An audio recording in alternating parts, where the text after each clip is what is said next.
Good evening and welcome to Straight Talk. I am Cynthia Sturgeon, president and founder of Project Pink, and we could not be more thrilled to have you here and joining us tonight. As you know, Project Pink tackles the issues that breast cancer survivors face regarding quality of life, and we love our Straight Talk series. And tonight I'm excited that I have Maureen Feeney, and we are discussing acupuncture.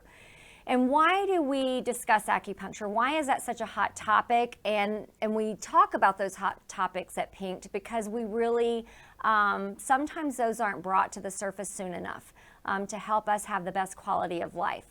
So acupuncture, there is a lot of research around acupuncture and the benefits of managing the side effects of breast cancer. And side effects such as whether you're going through treatment or whether you are post-treatment, some of those side effects particularly are fatigue or insomnia or joint pain that so many of us have due to aromatase inhibitors.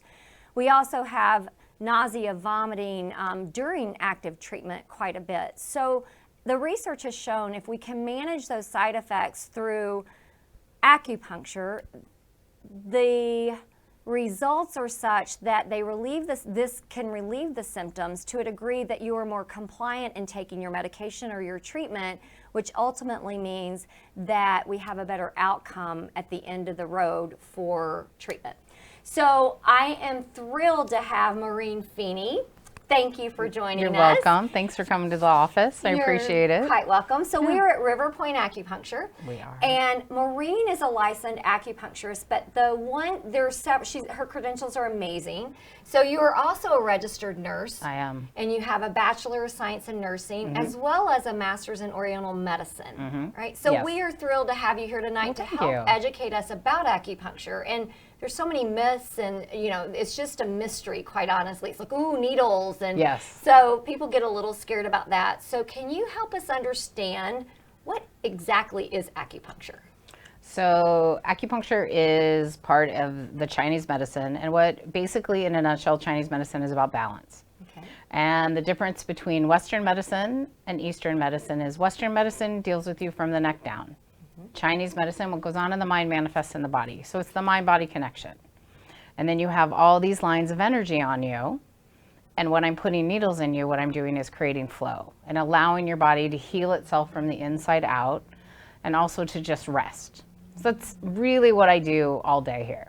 Is I put a bunch of needles in people, let them rest, and then take them out and send them back into the world. There you go. Does it hurt? No. Sometimes there is, it is a needle, but they're very tiny, which I'll show you when we do our demonstration. But it is very, I don't think it hurts. And if it does, I think it's because it's moving energy. But my goal is never to hurt anyone when I'm trying to put needles in people.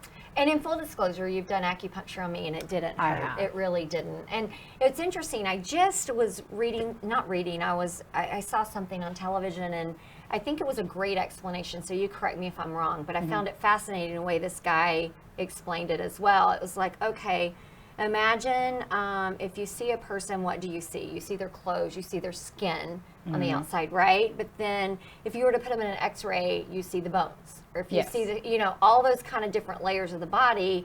But if we had some machine, you would see that energy flow, right? Like everything coming from those internal organs. An MRI machine, you'd see the actual, because you're made of energy. Energy. And so Chinese medicine is energy. Like they knew about physics before physics was discovered. Right. And it's the same thing for me. When I look at you, I'm not looking at your clothes, or I'm looking at your energy. I'm looking at how you're feeling. I'm looking at the skin color. I'm looking at your eyes. I'm looking at how you're walking. I'm looking at how you answer questions, because that's a big part of what I do in the practice to find out what's going on with you. So it's more of is it safe to say that it's more of a holistic approach to a person? So you're looking at the whole entire person versus, like you said, just neck down or just symptom management and stuff like that. Well, in the Western medicine, if you have a heart attack, there's a specific algorithm you have to go through to get treated. Right. With Chinese medicine and in this practice, say you're coming in, you're having chemo and radiation for breast cancer. Well, we're going to address the issues with chemo and radiation, but we're also going to address how are you feeling emotionally? How are you feeling physically, psychologically, spiritually? Because it all works out. Chinese medicine is about getting to the root of the problem. And therein lies, yes, when people ask me, can acupuncture help with A, B, C? The answer is always yes, because I'm not always addressing the issues of A, B, C. I'm dealing with D, E, F, G, the underlying stuff. Because that's causing the yes. other symptoms. It's just really a symptom of the original or the root cause. Yes, so to and say. with a lot of people going through chemo and radiation, when they come in here to get treated, a lot of it is just allowing the body to rest, to be able to heal. You still have signs and symptoms from all of the chemo and radiation, but they usually aren't as bad. Great. So that's what I do. That's part of that. And people come here for a myriad of issues. Some people come for fertility. Some people come for anxiety. Some come for chronic pain. Some come just for health. Just, oh, I like it. It's always helped me. So I have the varied treatment that I do on people. So it is holistic. Yeah, that's Yeah, amazing. and I'm not, and I think Western medicine is important. I am not saying, oh, this isn't the right, oh, don't ever do Western medicine. I'm very much in, I think it works well together collaboratively. And you've been on both sides. You I are have. a registered nurse. So it's not like you're saying, like you said, you're not saying Western medicine. You're No. in replacement of No, that. I would You're never saying say it's that. a complement too. So it's great to be able to have the advances that we have in Western medicine. Absolutely. It keeps some, I mean, like it's life and death sometimes, but to have a complement. And what I love seeing is out on the West Coast, and we talked about this a while ago, that some of the healthcare systems there require acupuncture as part of the treatment that goes along as a complement to the traditional Western medicine for the symptoms of nausea and vomiting, chemo and radiation. So it's nice that the West Coast is there. We're just not there quite yet. No, we're a little bit behind. But That's it's okay. coming. It's a slow process with anything. Education is a big thing. Right. Because when people think of acupuncture, they think of needles, it hurts. And that's a very simplistic, I mean, well, because we've been ingrained that when you think of needles, you think of shots, or you think of IVs, or you think of, there's a negative connotation. So it's that flip.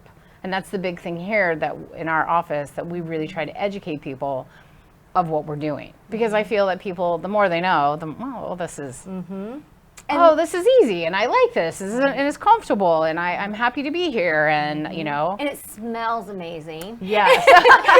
Right, so I think that's and fortunately the format tonight is we're just having a great discussion, but then you're going to actually see a demonstration of acupuncture, Yes. Maureen doing administering a treatment.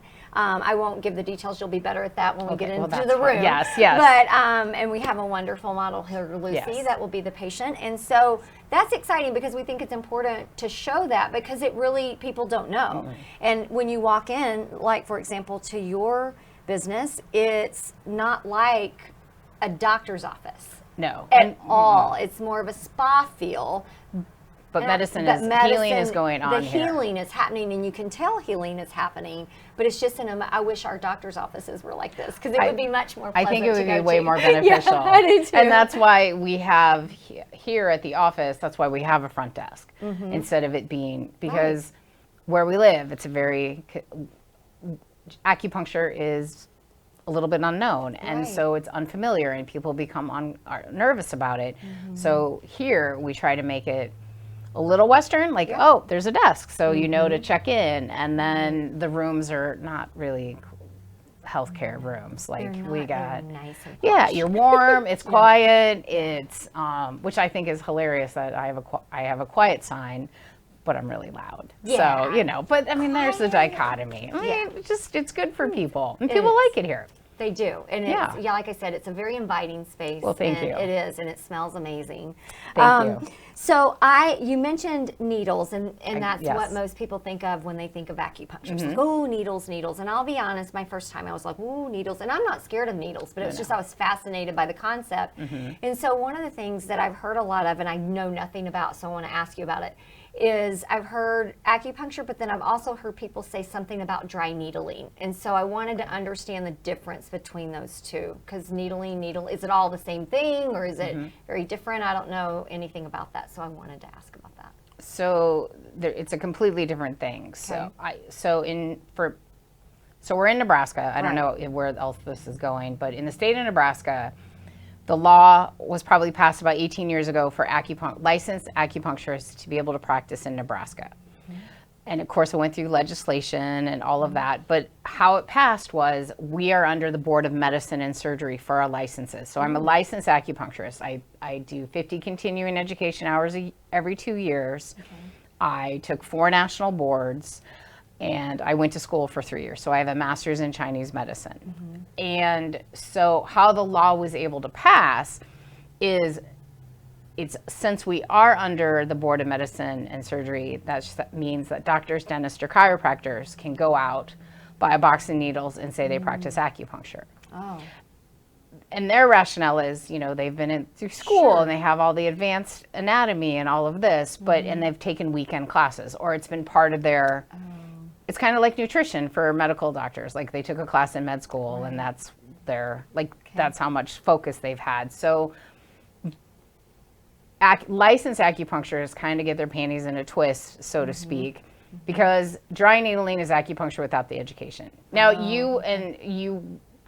I would probably get into a lot of battles and debates, which I'm not interested in with anyone, and I'm not saying this to be inflammatory, but they've taken a weekend class, they bought a box of needles, and they're practicing. And the rationale is, well, they know the anatomy. Well, I went to school for this a long time. I continue to, it's constant education for me. And I put a lot of, I know this is a medicine. This isn't, oh, your arm hurts, well, let's put a needle here. So there's education behind what I do. Dry needling has been introduced by the physical therapist.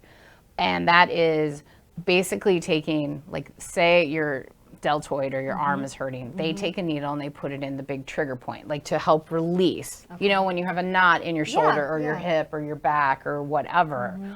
And so that's what dry needling is. And so physical therapists are doing that. And they have also not been educated. And honestly, it's just still going back to what the traditional Western medicine is they're really honing in on just such a small part of the overall body when they're doing that dry needling, I would assume. Right? Yes, and so what I've heard from people who have had it, it hurts. Well, of course it does, because they're trying to release that. I do the same thing, but I'm also not just focusing on, say, your trigger point. I'm dealing with, well, how's your poop? How's your constipation? So it's the whole mind-body connection part of it. That's really what it is. It's just a different level of education. And I, as a licensed acupuncturist, kind of get upset about that. No, I mean, it makes sense. It's still a different practice. It's a different practice at the end of the day. And I don't like that, because I work really hard at this, and I'm not going to stop it. But for me, I find it's education. And we just need to educate, and that's part of what Straight Talk is for Pink, and that's why we feel like it's so important, because education is power, right? It is. And it allows you to advocate for yourself, and that's what we're about. So yeah, thank you. You're very welcome. If someone is looking for, I didn't just go to the yellow pages and look up for, under acupuncture, right? I don't think that would be I don't even think I'm in the yellow pages, so and I don't think that's probably the brightest way for someone to go about finding an acupuncturist. So how would you go about and I mentioned several credentials that you have, but what should someone, if they're interested in acupuncture, what should someone be looking for related to credentials and such if they're looking for someone to try this with? You're looking for someone who has an L.Ac, which is a licensed acupuncturist. And how you can do that is there's a website, a national association, NCCAOM. I'm not sure if that's right. Yes, it is. Lucy's telling me it's right. She knows, because I have her look it up. And you can go on, that's the national board, our national certification. And a lot of people are on that. So say if someone's watching this and they live in Hawaii or they live in Rhode Island, you can go on there and see who's licensed. Chiropractors are not usually licensed acupuncturists. Physical therapists are usually not licensed acupuncturists. So my degree is I'm a registered nurse with a bachelor's of science of nursing. I have a master's in Chinese medicine, and I'm a licensed acupuncturist. And the license part is the state, because we're working on the public, so we have to have a license. So that means I do 50 continuing education hours, I do CPR, I do all of that, and then I I give them money and they send me a license.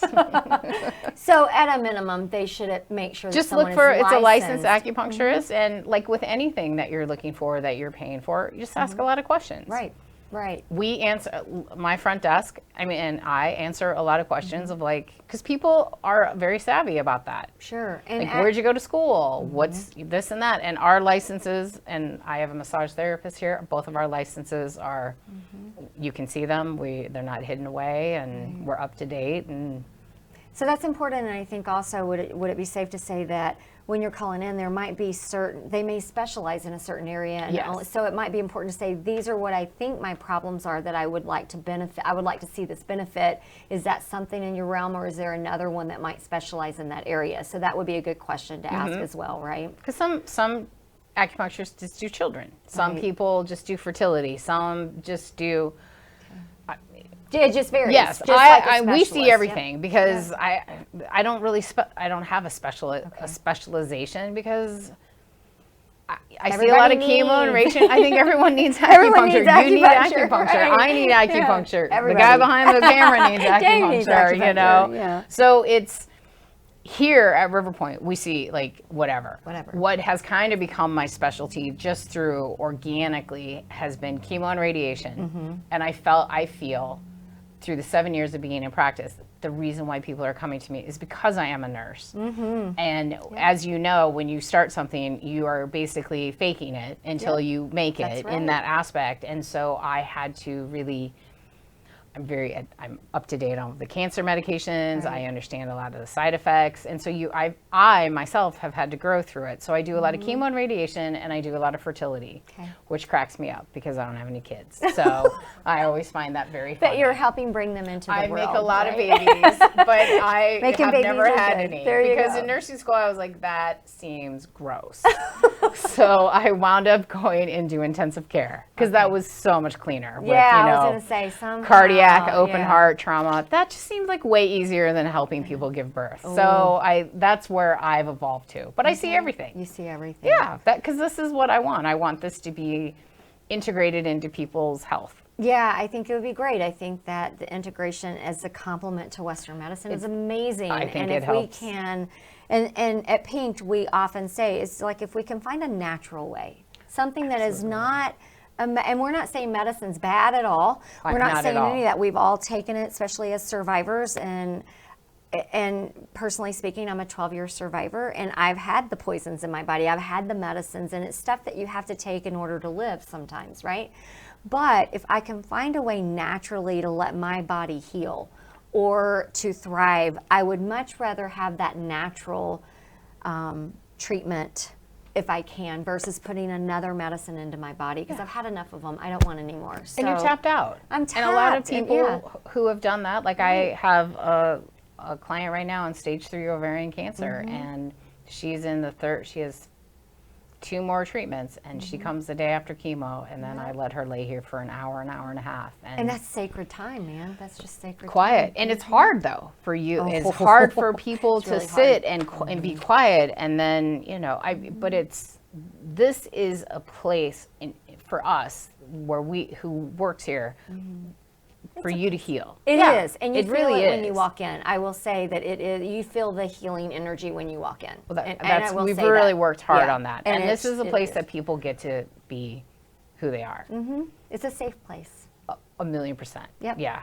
Well, thank you. You're very I'm welcome. super excited. Yeah. I'm super excited to go to the next portion. Yes, of, this is the fun part. This is the fun part. So you're actually going to see Maureen do her thing with acupuncture and cupping, right? I'm going to do acupuncture on Lucy, and then I'm going to cup Lucy. Okay. And I'm going to babble on and talk about what I do, and it's going to be amazing. It's amazing. She does a great job. So we will move on to that. Yeah. So here we are in my treatment room, and my lovely little assistant Lucy has volunteered to be my little guinea pig to show you what I do in the room. So if you come in for an appointment, before you are here, I have you fill out a comprehensive paperwork, a bunch of information about what's going on, and then we talk about sleep, we talk about emotions, we talk about poop, we talk about if you have a period, we talk about everything, what you drink, what you eat, all of those things. And then I get you on the table. And then I take your pulses. So Chinese medicine, like I said in the talk, is about balance. So I get you on the table and I take your pulses. So this is your right side. In case you didn't know, this is your right side. This is your left side. This is your qi or energy, and this is your blood. This is yin or female, and this is yang. This is male. Qi is the boss of blood, but blood is the mother of qi. So you have yin and you have yang. So you have, if you've ever seen the little black and white fishies, what that is yin and yang, female and male, yin and yang. It is constantly trying to balance. And then you have all these lines of energy on you, all over your body. And what I'm doing when I'm putting the needle in is I'm creating flow. That's what I'm doing. I'm putting a needle in to open you up, to allow your body to heal itself. It's simple, but yet very complex. So how I find out what's going on with you internally is I've asked you a bunch of questions, and then I take your pulses. And this being your right side, so this is your energy side, and there are 3 pulses. The first one is lung, second one is spleen, third one is kidney. So when you go to the doctor's office, they take your pulse and they make sure it's not too fast or too slow, or you have an irregular heartbeat. And for me, I just count it just because I'm a nurse and I'm used to it. But these pulses, so lung, the first pulse in Chinese medicine is your lung. And the emotion your lung holds is your sorrow. And you think about when you cry. Chinese medicine also works on heaven and earth, so we work on seasons. So right now we're in winter. So winter in Chinese medicine is about inward, cold, water. It's the time that you want to hibernate. It's the time that you want to go to bed by 4 o'clock. You want to eat a lot of carbohydrates, and you don't really want to do a whole lot of things. So right now in Chinese medicine, it's an inward time. So the pulse, the first pulse being lung correlates with sorrow, and lung correlates with wind and autumn, because what happens in autumn in Nebraska, the winds change, and then cold and flu season starts. So lung, this pulse tells me how you're feeling, if you're going to get sick or something like that.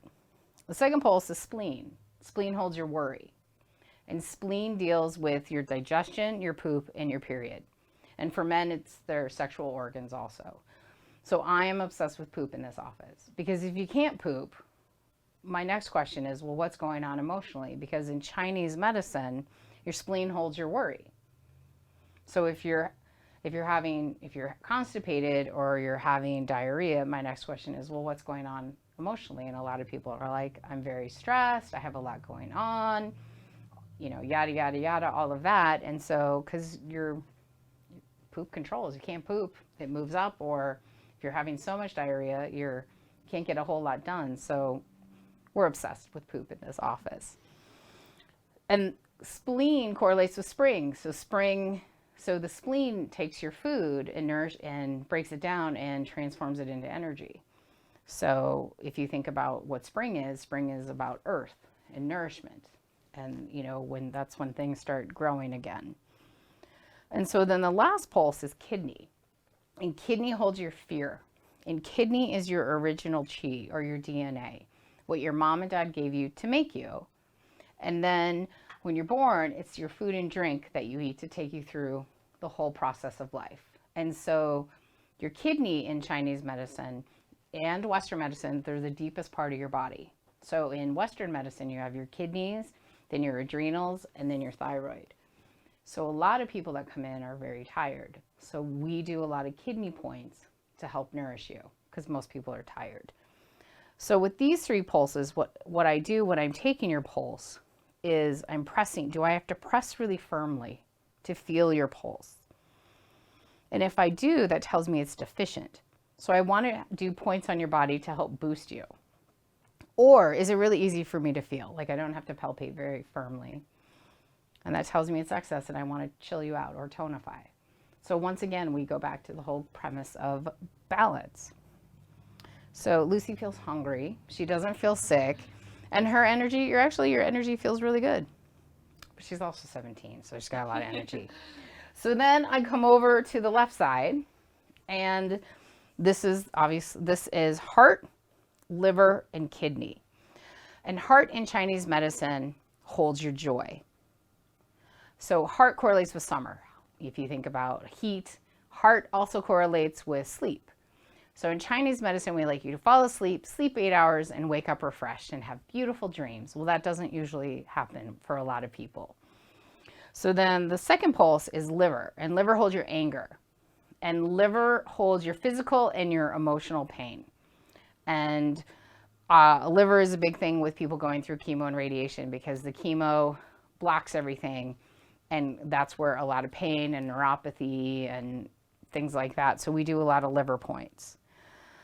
And then the last pulse is kidney again. And kidney, 2 kidneys in Chinese medicine, 2 kidneys in Western medicine. And this pulse is your Ming Men, or your life source, your soul, or whatever you think, your Po, that's what it's called in Chinese medicine. And when this ends and you pass away or you transition, you go to wherever you believe in, heaven, hell, Valhalla, food for worms. So it's just what you believe. Your Chinese medicine doesn't really talk a whole lot about the soul or the Po. A lot of that is just what I've learned in my studies is it's up to interpretation. So that's how I talk about it. Whatever you believe and that's where you go, then that's where you go. So yeah, Lucy feels really good. So some people who are in a lot of pain, their pulses can be really wiry. And the pulse taking in Chinese medicine is an art. It's been around for 5,000 years.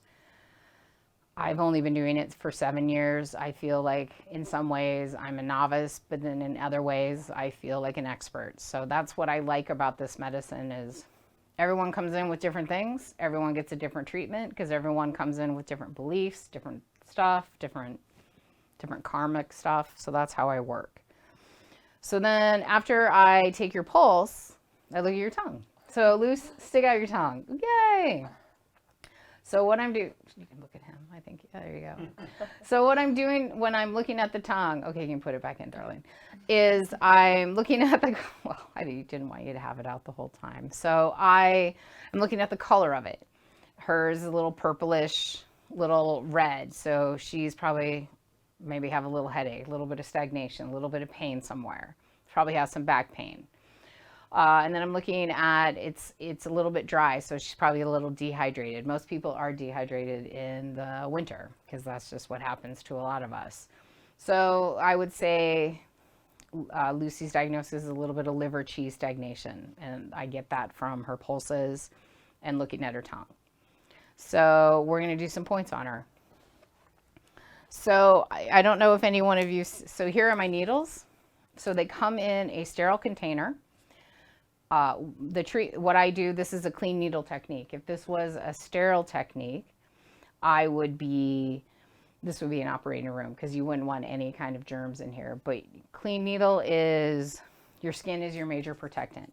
The only time that and everyone practices differently, but how I practice is I don't use alcohol on people that are healthy because your skin and your immune system is your natural barrier. So I wash my hands before I come in, and then I use some it's all natural bacterial, and then I put the needles in. So here is my needle.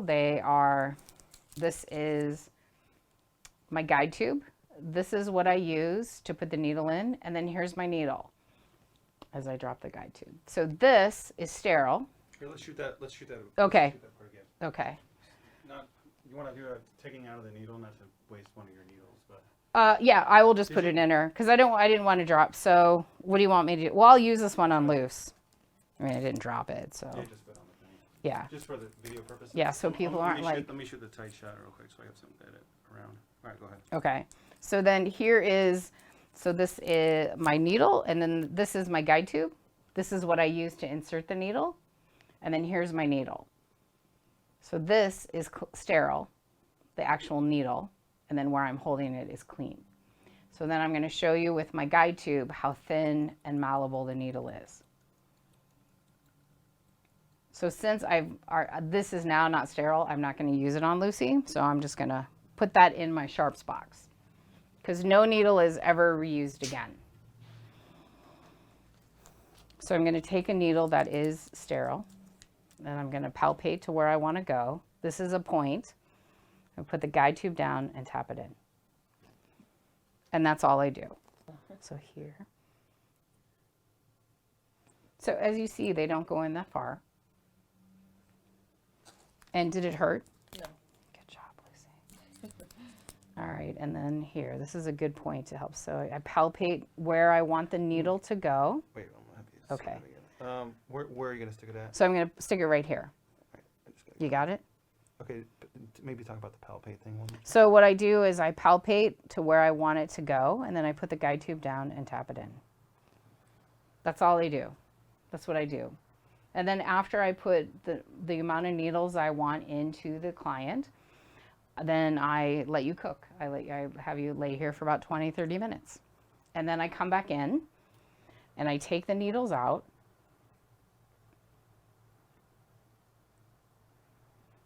And they go into my sharps box. No needle is ever reused again.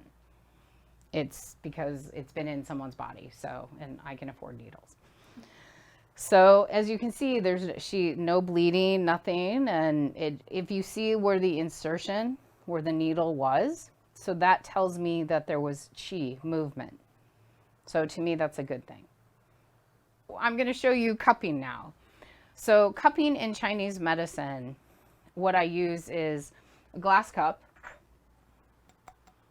and then I use, I'm going to turn my back on you for a second. I use alcohol, 91% alcohol, and a hemostat with a cotton ball. So I use the hemostat to hold the cotton ball, and then I usually wipe it off for the excess alcohol. And so what this is it's the law of physics. I light it, and all I'm doing with the fire is taking the air out of the cup to create suction. And so before I do this, I apply some oil, lotion, which I have already put on Lucy. And then I use a lighter. And then what I do is it's basic physics. So here we go.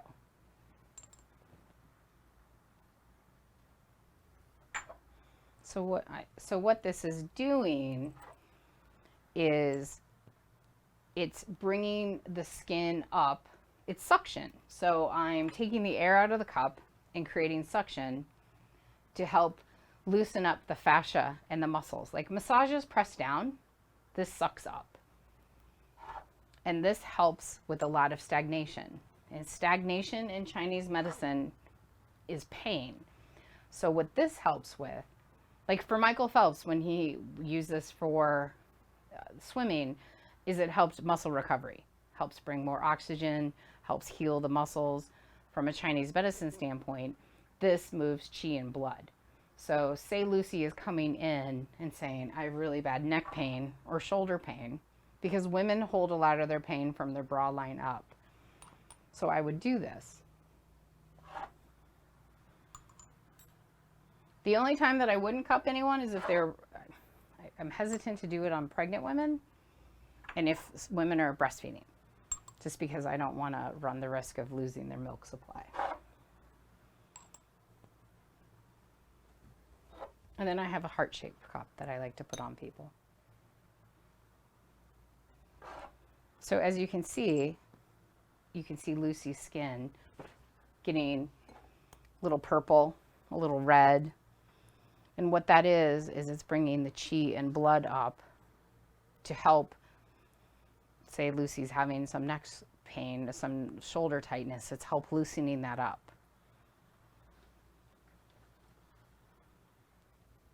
So we're going to do a little bit more. So I have bigger cups, so I come down lower.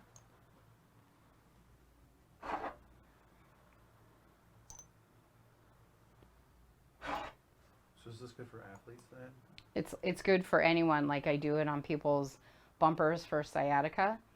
I do it on people's IT bands for runners. I do it on people's hamstrings. I have sometimes done it on people's bellies, digestion, fertility. I do it on people's feet for plantar fasciitis. That can be a little, we ease you into that. And so then what I do after I have the cups on, as you can see, like you can see how the different colors are, then sometimes I'll slide them around to help break up the fascia. That's not the most fun either, but people really enjoy cupping. So after I leave them on, usually if you've never had you've never had cupping before, you usually leave them on for about 5 or 10 minutes. Some people can take it up to 20 minutes. I find that this works on little kids, especially if they have respiratory problems. I find that it helps. So we're in flu, right now we're in the midst of flu and cold season, like very bad flu. And I have people who have come in and I've cupped them, especially if they have a lot of sinus or respiratory, and I've been able to help break it all up. They cough and spit up a lot of mucus, but it really seems to help. I don't do this on a lot of my chemo patients because from a Chinese medicine standpoint, because we're always looking at balance, like this moves a lot of qi and a lot of energy. And a lot of the chemo and people who are going through that don't have enough energy, and this takes a lot out of them. And I have found through experience and through practice that if I do this on someone who doesn't have enough qi and energy, or the constitution is a little bit weaker, I make them sicker, or they don't like it, or they feel crappier. This also cupping I'm not only dealing with the physical stuff, but your body remembers everything. So there's an emotional component to this. So I have had reports of people after they've had cupping. My big thing is you drink a lot of water, you keep your back covered because we've brought stuff up. And I've had people who have said that they cried a lot, or they had a lot of diarrhea because it releases things, or they slept 12 hours, or they were euphoric, or they were super depressed. Like that's the thing about your body, is your body holds on to so much, and the cupping can sometimes bring that up.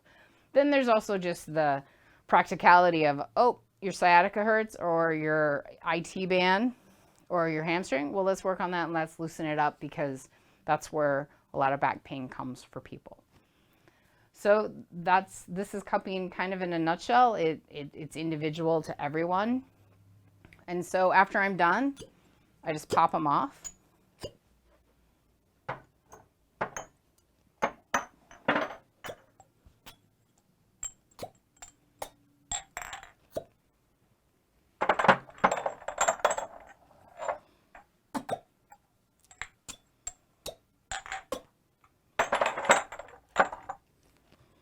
And then sliding cups is where I move them.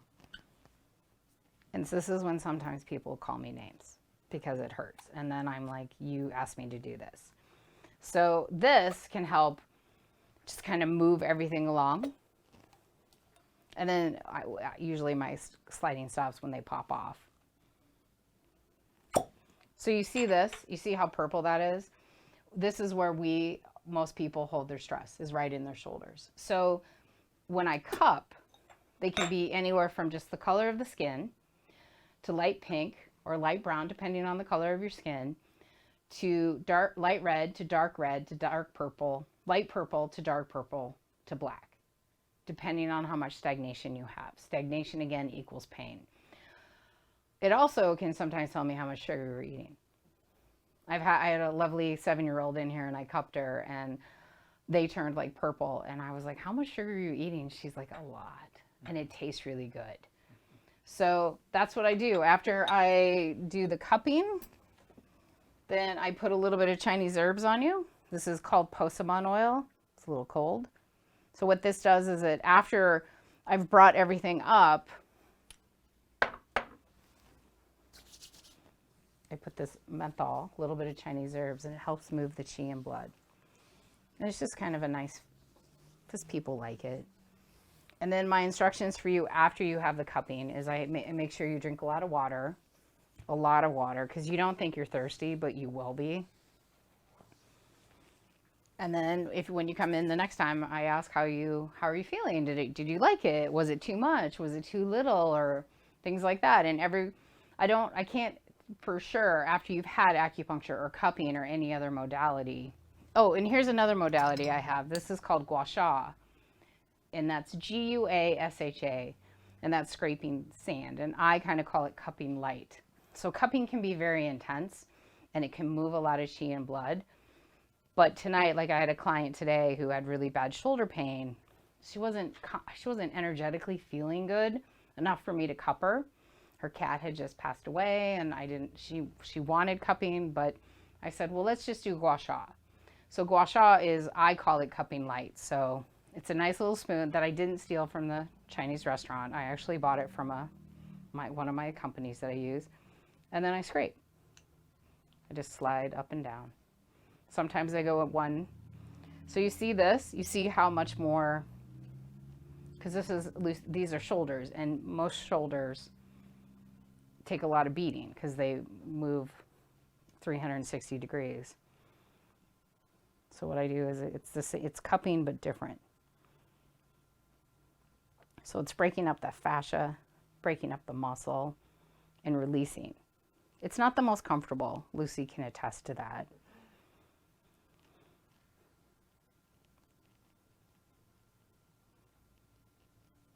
So this is what I do. And these marks, people ask like how long they last. Sometimes they can last up to 2 weeks. Lucy's will probably last 3 days or so because she's younger. She's more hydrated, and younger bodies are a little bit more resilient. I've had people have them for up to 3 weeks.